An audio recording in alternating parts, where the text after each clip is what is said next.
ఓం శాంతి.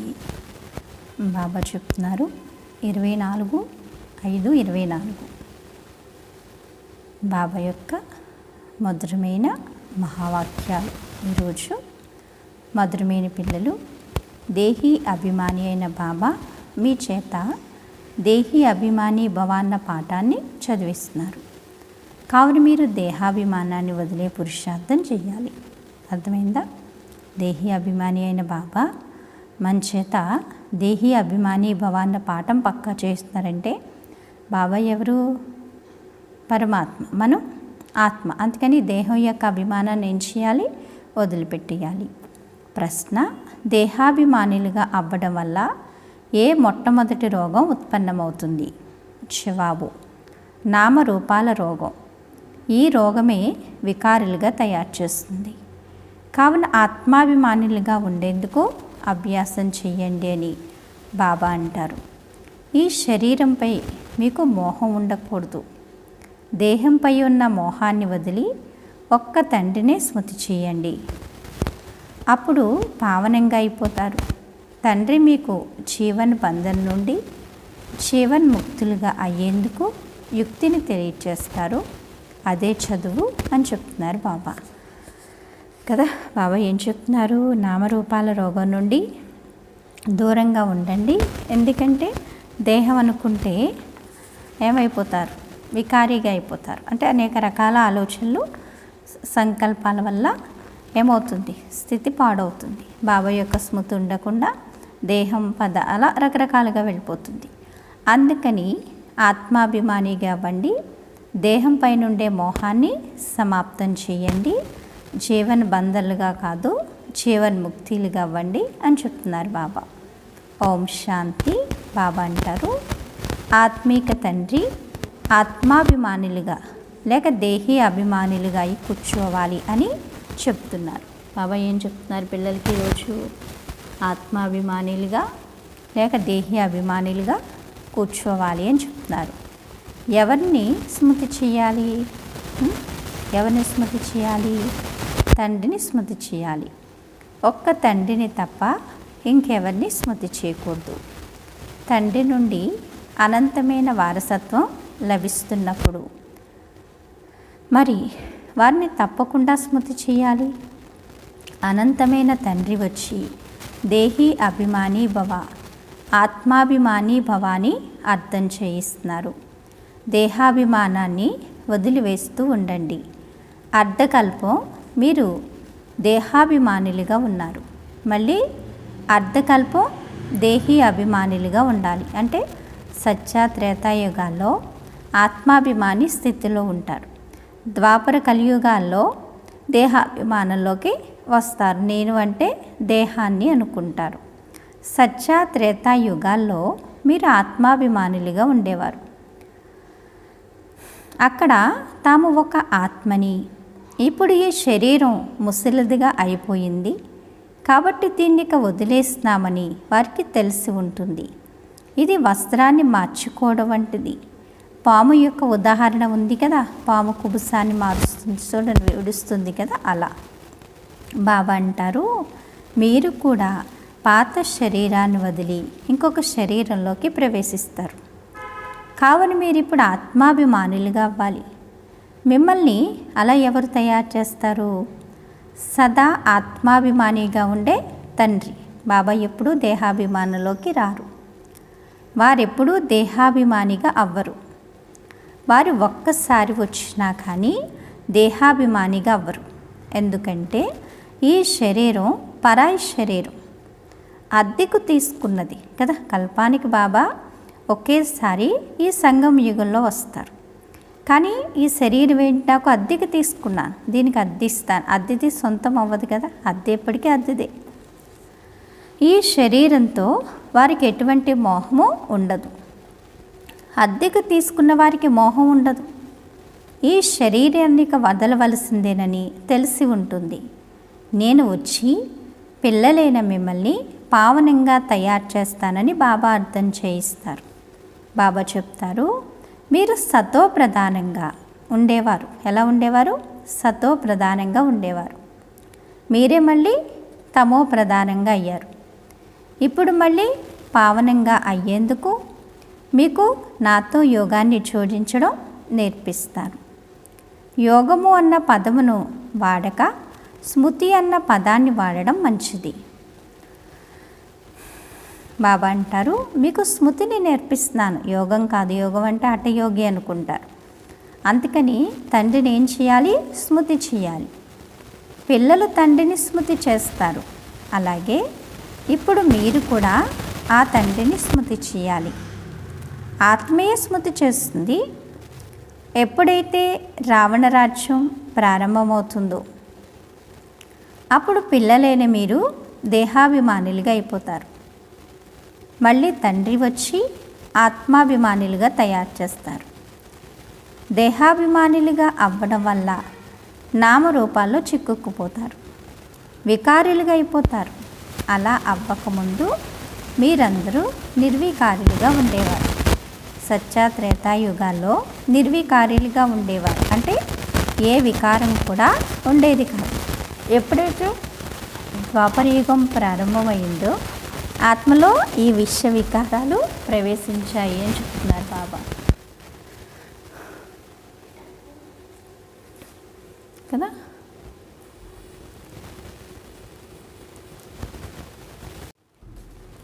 బాబా చెప్తున్నారు, ఎందుకంటే మీరందరూ నిర్వికారులుగా ఉండేవారు. మళ్ళీ పునర్జన్మలు తీసుకుంటూ తీసుకుంటూ వికారులుగా అయిపోతారు. జ్ఞానమని దేనినంటారో, భక్తి అని దేనినంటారో తండ్రి అర్థం చేయించారు. భక్తి ద్వాపరయుగం నుండి ఎప్పుడైతే పంచవికారాల రూపీ రావణ్ణి స్థాపన జరుగుతుందో అప్పటి నుండి ప్రారంభమవుతుంది. భారతదేశంలోనే రామరాజ్యము మరియు రావణ రాజ్యము అని అంటారు. అర్ధకల్పం రామరాజ్యం, అర్ధకల్పం రావణ రాజ్యం. కానీ ఎంత సమయం రామరాజ్యం ఉంటుందో మరియు ఎంత సమయం రావణ రాజ్యం కొనసాగుతుందో ఎవ్వరికీ తెలియదు. ఈ సమయంలో అందరూ తమో ప్రధానంగా రాతి బుద్ధి కలవారిగా ఉన్నారు. భ్రష్టాచారం ద్వారానే జన్మ తీసుకుంటారు. కావుననే దీనిని వికారీ ప్రపంచము అని అంటారు. బాబా అంటారు, కొత్త ప్రపంచానికి మరియు పాత ప్రపంచానికి రాత్రికి పగలుకు ఉన్నంత తేడా ఉంది. కొత్త ప్రపంచంలో కేవలం భారతదేశమే ఉండేది. భారతదేశం వంటి పవిత్ర ఖండంగా ఇంకేది అవ్వచాలదు. అన్ని ఖండాల కన్నా పవిత్రమైనది ఏంటి? ఈ భారత ఖండం. మరి ఆ భగవంతుడు అవతరించిన పుణ్యభూమి. ఆ భూమిపైన పుట్టిన మరి మనం ఎంత అదృష్టవంతులు, భగవంతుడికి పిల్లలుగా అయ్యాం కదా. మళ్ళీ భారతదేశం వంటి అపవిత్ర ఖండం కూడా ఇంకేది అవ్వచాలదు కదా. ఎందుకంటే స్వర్గం ఇక్కడే, నరకం ఇక్కడే కాబట్టి. బాబా అంటారు, ఎవరైతే పవిత్రంగా ఉండేవారో వారే మళ్ళీ అపవిత్రంగా అవుతారు, మళ్ళీ పవిత్రంగా అవుతారు. దేవీ దేవతలు పవిత్రంగా ఉండేవారని మళ్ళీ పునర్జన్మలు తీసుకుంటూ తీసుకుంటూ అపవిత్రులుగా అయిపోయారని మీకు తెలుసు. అందరికన్నా ఎక్కువగా జన్మలు తీసుకునేది కూడా మీరే. బాబా అంటున్నారు, అందరికన్నా ఎక్కువ జన్మలు తీసుకునేది కూడా వీరే. నేను అనేక జన్మల అంతిమ జన్మలోని అంతిమ సమయంలో వస్తాను. ఈ మొదటి నెంబర్ వాడే 84 జన్మలు పూర్తి చేసి వానప్రస్థలోకి వస్తాడు కదా. ఆదిలో ఫస్ట్ నెంబర్లో శ్రీకృష్ణుడు, లాస్ట్ జన్మకు వచ్చేసరికి ఏమైపోతారు? బ్రహ్మ కదా. బ్రహ్మే మళ్ళీ ఫస్ట్ శ్రీకృష్ణుడు. ఈ వృద్ధాప్యానికంటే వానప్రస్థ అవస్థలో నేను మళ్ళీ ఈ శరీరాన్ని ఆధారం చేసుకుంటాను అని చెప్తున్నారు శివబాబా. అప్పుడు నేను ప్రవేశిస్తాను. త్రిమూర్తులైన బ్రహ్మ, విష్ణు, శంకర్లు కూడా ఉన్నారు. కానీ ఇది ఎవ్వరికీ తెలియదు. ఎందుకంటే తమో ప్రధానులుగా ఉన్నారు కదా. బాబా అంటారు, ఎవరి జీవిత చరిత్రను గూర్చి మనుష్య మాత్రులకు తెలియదు. పూజ చేస్తారు కానీ అదంతా అంధశ్రద్ధయే. భక్తిని బ్రాహ్మణుల రాత్రి అని అంటారు మరియు సత్య త్రేతాయుగాలు బ్రాహ్మణుల పగలు. బ్రహ్మ ప్రజాపిత అయినట్లయితే మరి తప్పకుండా వారి పిల్లలు కూడా ఉంటారు కదా. బ్రాహ్మణుల కులం ఉంటుందే కానీ వారి వంశం ఉండదని కూడా చెప్పడం జరిగింది. బ్రాహ్మణ కులం ఈ సంగమయుగం ఈ కొంచెం సమయమే. బ్రహ్మ ద్వారా బ్రాహ్మణులు రచింపబడతారు, భాగ్యాన్ని తయారు చేసుకుంటారు, మళ్ళీ సత్యయుగంలో జన్మ తీసుకుంటారు కదా, సూర్యవంశీ కులంలోకి వెళ్తారు. బ్రాహ్మణ కులం అయితే ఉంటుంది కానీ బ్రాహ్మణ వంశం అయితే ఉండదు, సూర్యవంశం ఉంటుంది కదా. అలా జరుగుతూ ఉంటుంది అంటున్నారు బాబా. ఈ కొంచెం సమయమే ఉంటుంది కదా ఈ బ్రాహ్మణ వంశం. బాబా అంటున్నారు ఈ బ్రాహ్మణ కులం ఉంటుంది కానీ వంశం అయితే ఉండదు, చిరకాలం ఉండదు కదా, ఇదైతే కొంచెం సమయమే ఉంటుంది అనమాట. బ్రాహ్మణులది పిలక స్థానం ఎక్కడ ఉంటుంది? పిలక నెత్తి పైన ఉంటుంది కదా, పిలక కూడా కనిపిస్తూ ఉంటుంది. మళ్ళీ ఉన్నతంగా చదివించేవారు ఎవరు? పరంపిత శివ పరమాత్మ. వారి పేరు ఒక్కటే కానీ భక్తి మార్గంలో లెక్కలేనన్ని పేర్లను పెట్టేశారు. భక్తి మార్గంలో ఎంతో ప్రదర్శన ఉంటుంది, ఎన్నో చిత్రాలు, ఎన్నో మందిరాలు ఉన్నాయి. యజ్ఞ తప దాన పుణ్యాదులు చేస్తూ ఉంటారు. భక్తి ద్వారా మళ్ళీ భగవంతుడు లభిస్తాడని అంటారు. ఎవరికి లభిస్తాడు? భక్తి ద్వారా భగవంతుడు లభిస్తాడు అని అంటారు. ఎవరికి లభిస్తారు?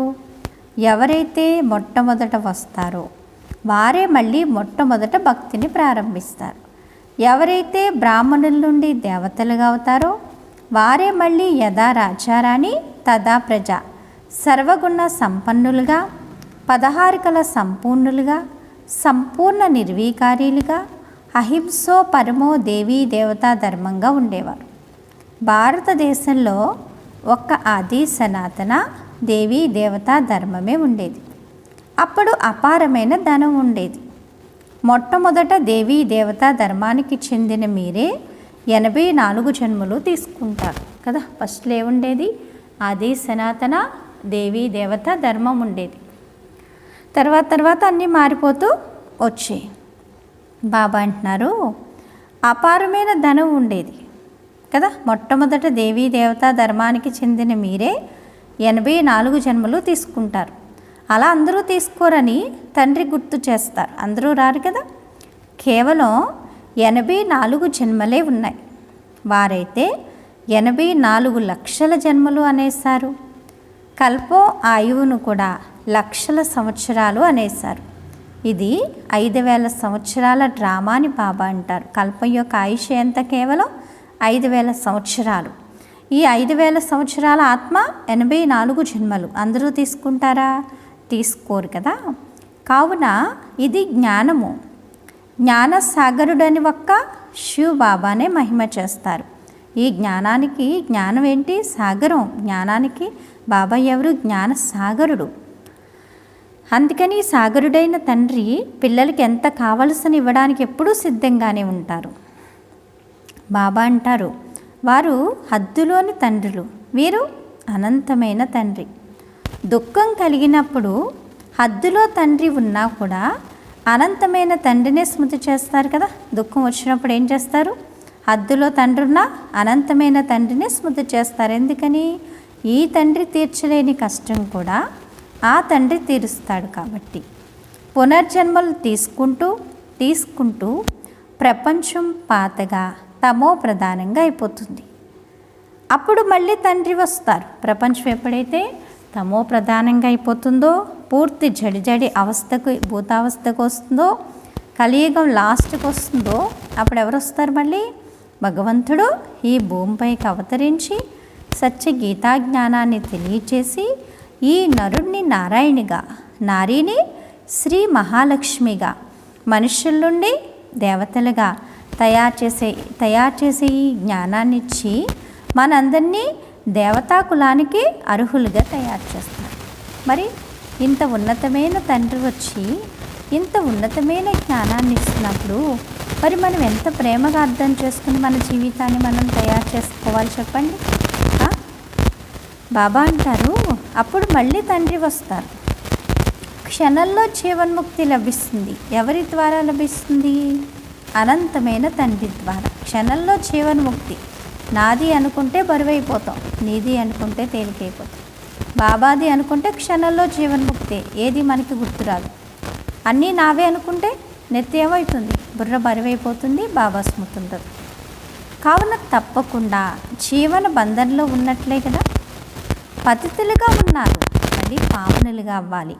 ఇది ఒక్క క్షణం యొక్క విషయం. బాబా అంటారు, జ్ఞానం ఒక్క క్షణందే. ఎందుకంటే చదువునైతే మీరు ఎంతో చదువుతారు, ఇక్కడ మనుషులను చదివిస్తారు, కానీ చదివేది ఆత్మయే కదా. కానీ దేహాభిమానం ఉన్న కారణంగా స్వయాన్ని ఆత్మ అన్నది మర్చిపోయి నేను ఫలానా మినిస్టర్ను, నేను ఫలానాను అని అంటారు. కానీ నిజానికి అది ఆత్మయే. ఆత్మ పురుష లేక స్త్రీ తనువుల ద్వారా పాత్రను అభినయిస్తుంది. ఇది మర్చిపోతారు.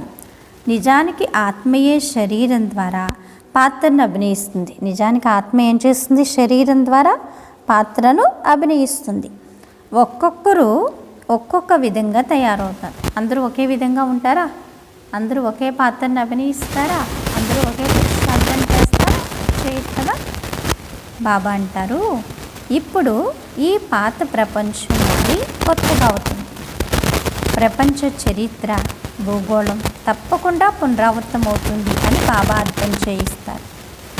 కొత్త ప్రపంచము సతో ప్రధానమైంది. ఇల్లు కూడా మొదట కొత్తగా ఉంటుంది, కావునప్పుడు సతో ప్రధానమైంది అని అంటారు. మళ్ళీ పాతగా చెడి భూతంగా తమో ప్రధానంగా అవుతుంది. ఈ అనంతమైన నాటకమును లేక సృష్టి చక్ర జ్ఞానమును అర్థం చేయించాలి. ఎందుకంటే ఇది చదువు, ఇది భక్తి కాదు. భక్తిని చదువు అని అన్నారు.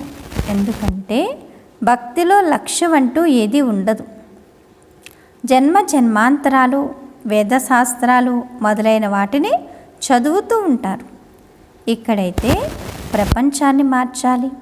సత్య త్రేతా యుగాల్లో భక్తి ఉండదు, అది ద్వాపర యుగం నుండే ప్రారంభమవుతుంది. కావున ఈ తండ్రి కూర్చుని ఆత్మీక పిల్లలకు అర్థం చేయిస్తారు. దీనిని ఆత్మీక జ్ఞానము అని అంటారు. ఈ ఆత్మీక జ్ఞానాన్ని ఎవరు నేర్పిస్తారు? ఉన్నతమైన ఆత్మ అనగా పరంపితయే నేర్పిస్తారు. వారందరికీ తండ్రి కదా. బాబా ఎవరు? సర్వాత్మలకి తండ్రి. లౌకిక తండ్రిని ఎప్పుడూ పరంపిత అని అయితే అనరు. పారలౌకిక తండ్రిని ఏమంటారు? పరంపిత అని అంటారు కదా. వారు ఎక్కడుంటారు? పరంధామంలో ఉంటారు. బాబా ఎక్కడుంటారు చెప్పండి? పరంధామంలో. తండ్రిని హే గాడ్, ఏ ఈశ్వర్ అని తలుచుకుంటారు. నిజానికి వారి పేరు ఒక్కటే, కానీ భక్తిలో వారికి అనేక పేర్లు పెట్టారు కదా. బాబా పేరైతే నిజానికి ఒక్కటేంటి? సదా శివ. కానీ భక్తిలో అయితే ఒక్కొక్క శివాలయంలో ఒక్కొక్క నామంతో ఏం చేస్తున్నారు? పూజిస్తున్నారు. భక్తి విస్తారం ఎంతగానో ఉంది. అవన్నీ మనుష్య మతాలు. ఇప్పుడు మనుషులకు ఈశ్వరీయ మతం కావాలి. ఈశ్వరీయ మతం శ్రీమతం. ఈశ్వరుడు మతం ఏంటి? శ్రీమతం. శ్రీ 108 మాల తయారవుతుంది కదా. ఇది ప్రవృత్తి మార్గమాలగా తయారవుతుంది.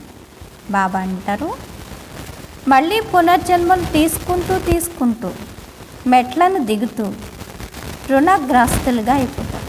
బాబా చెప్తారు, బుద్ధి దివాళా తీస్తుంది, దానితో మనుషులు కూడా దివాళా తీస్తారు. ఎవరైతే 100% సుసంపన్నంగా ఉండేవారు, వారు ఈ సమయంలో రుణగ్రస్తులుగా ఉన్నారు. బుద్ధికి తాళం పడిపోయింది. ఆ తాళాన్ని ఎవరు వేస్తారు?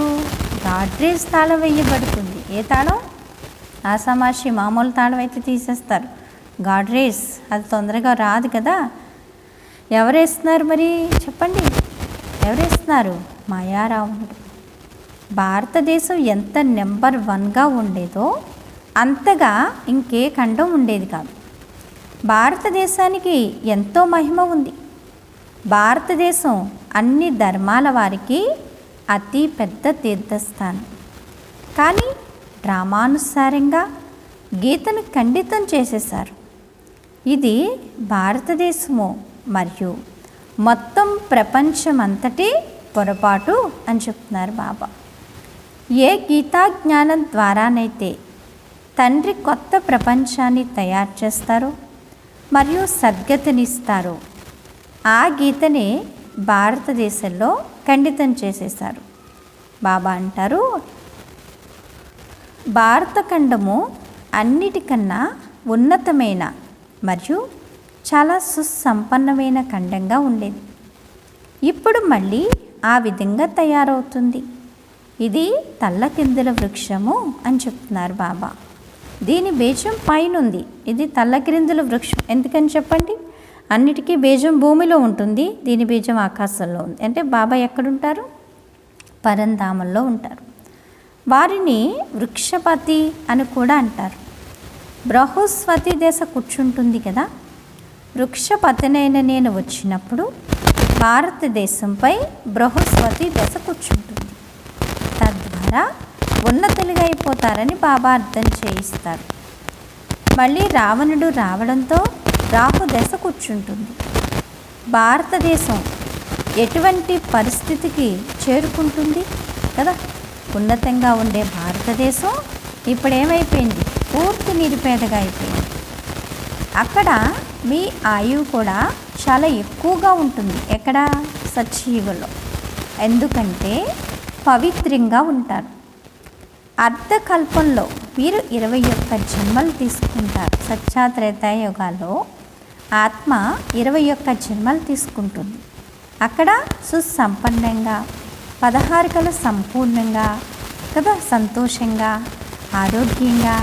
ఎందుకంటే అక్కడ ఎలాంటి కర్మల లెక్కాచారం అనేది ఉండదు. మిగిలిన అర్ధకల్పంలో భోగీలుగా అవ్వడంతో ఆయువు కూడా తగ్గిపోతుంది. అక్కడ యోగి, ఇది భోగి. ఇక్కడ జన్మలు ఎక్కువ, ఆయుష్ తక్కువ. సత్యాత్రేతాయుగాల్లో జన్మలు తక్కువ, ఆయుష్ ఎక్కువ.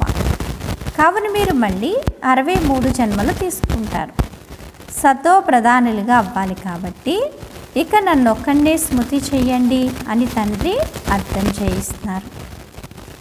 అన్ని ధర్మాల వారు ఈ సమయంలో తమో ప్రధానంగా ఉన్నారు. మీరు అందరికీ ఈ జ్ఞానాన్ని ఇవ్వవచ్చు.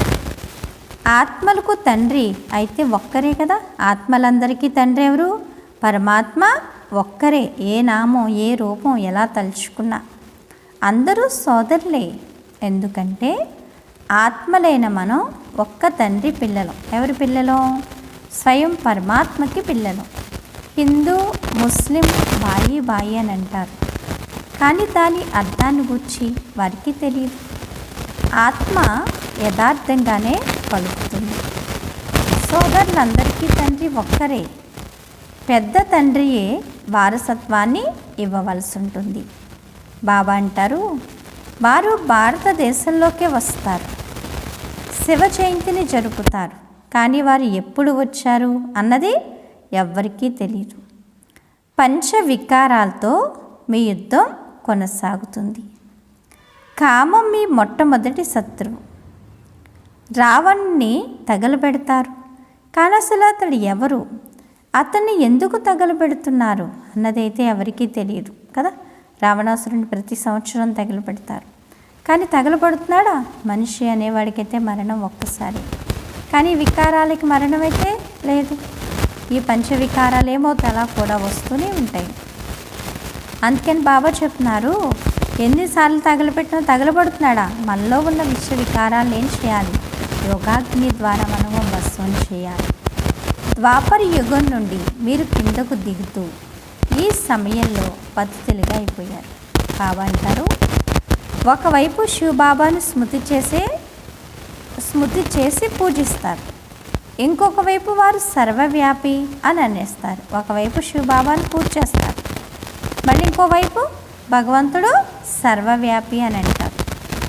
ఎవరైతే మిమ్మల్ని విశ్వాధిపతులుగా తయారు చేశారో వారిని మీరు మాయా ప్రభావంలోకి వచ్చి నిందిస్తారు. మధురమైన పిల్లలు, మీరు నన్ను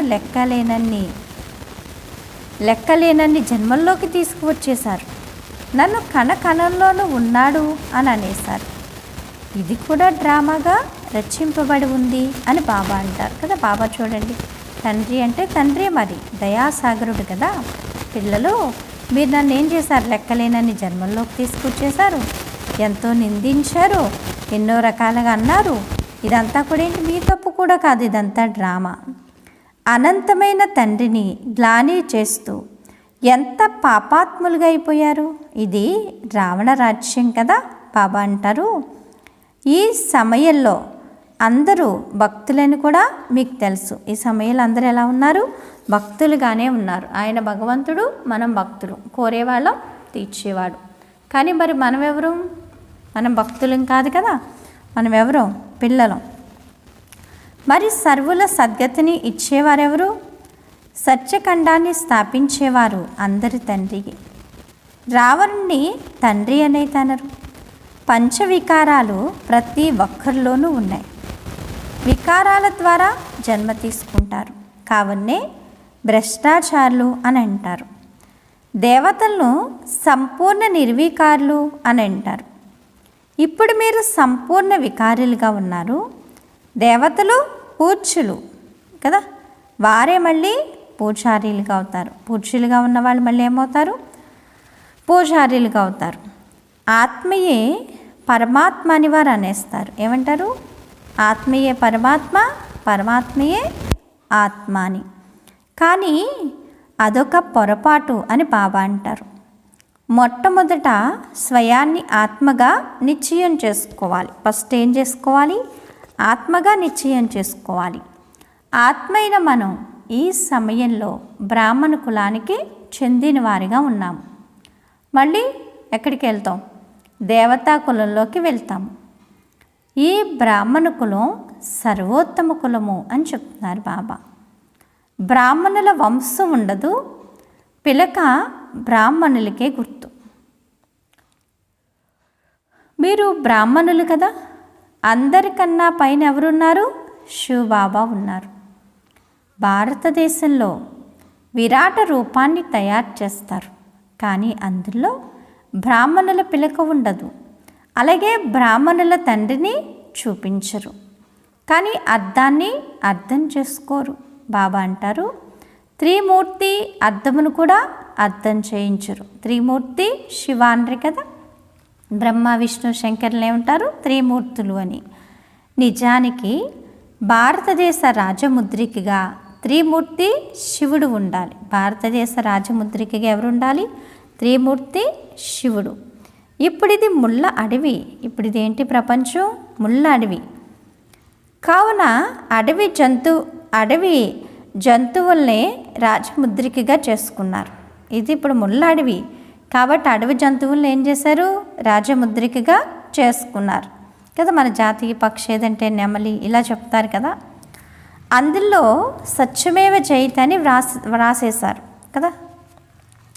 సత్యయుగంలో పులి మేక కలిసి నీరు తాగుతున్నట్లుగా చూపిస్తారు.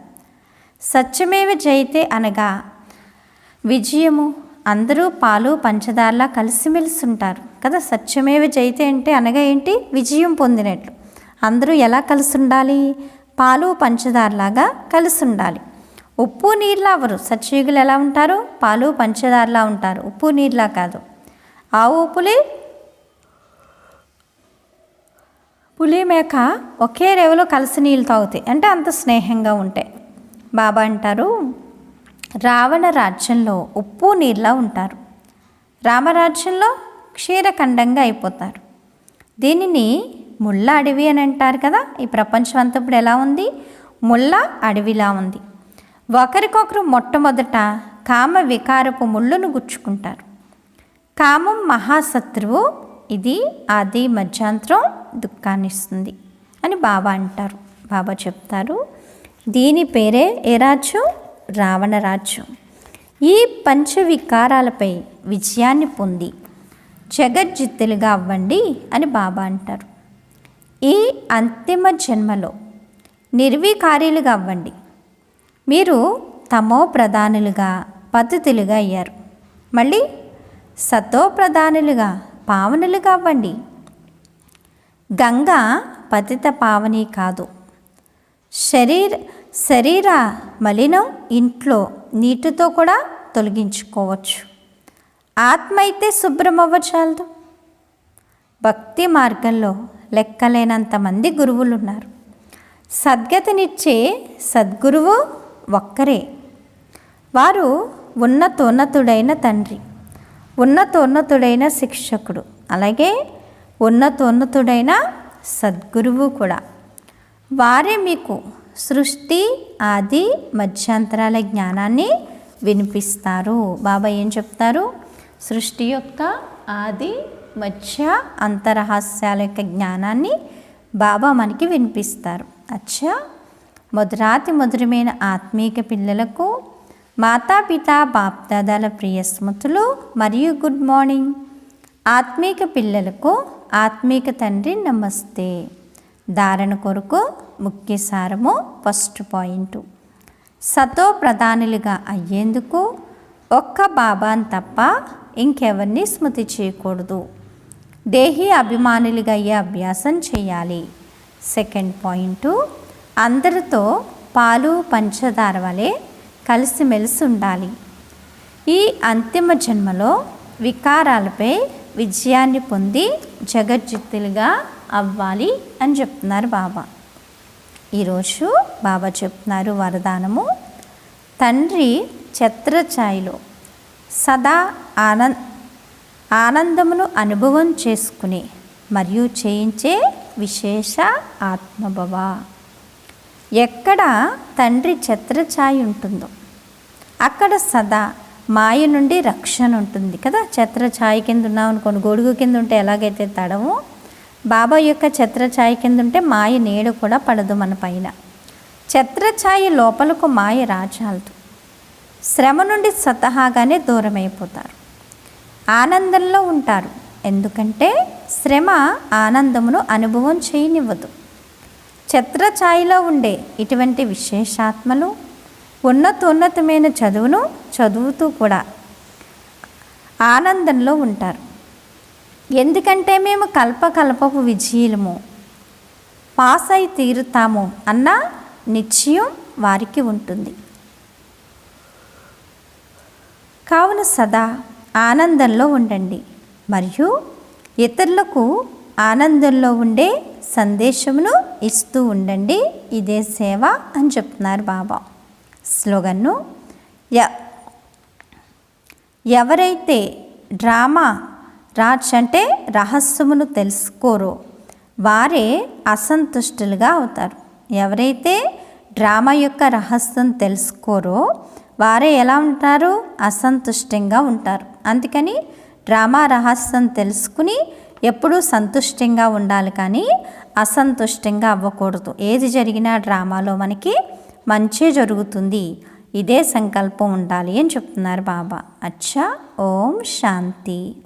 మధురాతి మధురమైన ఆత్మీక తండ్రికి ఆత్మీక పిల్లల యొక్క ప్రియ స్మృతులు, గుడ్ మార్నింగ్ మరియు నమస్తే. నమస్తే నమస్తే. మధురమైన బాబా, ప్రియమైన బాబా, నా బాబా, ధన్యవాదాలు బాబా. ఓం శాంతి. థ్యాంక్ యూ బాబా. ఈరోజు స్వమానం, నేను బాబా యొక్క ఛత్రఛాయలో ఉండే ఆత్మను అనుకోండి. ఏంటి? నేను బాబా ఛత్రఛాయలో ఉండే ఆత్మను. అప్పుడు మాయ మన దగ్గరికి కొంచెం కూడా రాదన్నమాట. అచ్చా, ఓం శాంతి.